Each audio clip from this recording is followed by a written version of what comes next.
the team here at Bank of Singapore has a group of 8 outside advisors, and we've been discussing these mega trends for a few months. Biggest one, I think, just coming off of your comments on bonds, is that long-term rates are going to remain high.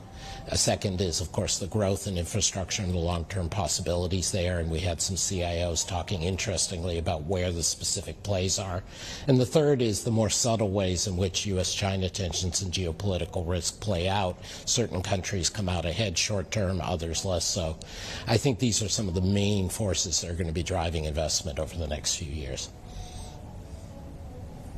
Okay, so walk me through the conversation around the US election on the ground there, and how are you thinking, you and your team thinking, about Trumponomics 2.0? It depends on the specific components, because as was the case last time, Trump says some things, then people say, well, he won't actually do them. You mentioned before the break that President Trump, former President Trump, spoke about letting Chairman Powell serve out his term, which of course is a broader signal of a responsible stance on Fed independence, and that had been something we'd been worried that the Trump administration might attempt to attack. So it's great if he's being more reasonable on that. I hope there'll be other things. But he and the Republican platform talking about deportations, talking about tariff hikes, talking about replacing and lowering income taxes with tariffs, these are all just ill-advised policies that will cause inflation, will drive up interest rates, might lead to some short-term growth, but probably lead to an unsustainable boom and crash. So walk me through that a little bit more, expand on that point, because as you say, there's growing unease about these tariffs and how Trump would approach this new era of strategic competition, particularly between the US and China.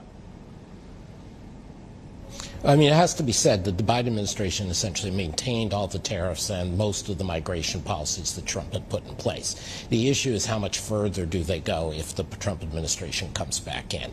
Tariffs are bad. They're directly inflationary. As colleagues of mine at Peterson, Kim Clausing and Mary Lovely have shown, the kinds of across-the-board tariffs they're talking about would impose a hit of $1,700 a year on the average family's U.S. household's purchasing power, and more on lower-income people because they import more of their basket, food, toys, electronics, and so on. But the big issue to me is migration on top of that, and it would interact. Because if you're not just stemming some of these flow of migrants who helped keep down inflation and keep the economy growing over the last few years as well as last few decades, if you cut back on migration by deporting people, leaving aside the human costs, the cost of manufacturing and to everything in the economy goes up. It's a stagflationary hit. Our colleague Warwick McKibben did a study for us that we recently released. Also, Michael Clemens at Peterson has been working on this, and we find very large numbers. If they deport over 1 million people, you're talking about a slowing in growth, and you're talking about a jump in inflation of a couple percentage points. If they deport 7 million people, which is high end of feasible, but they're talking about it, they being the Trump administration possibly, then you're talking about a huge recession in manufacturing.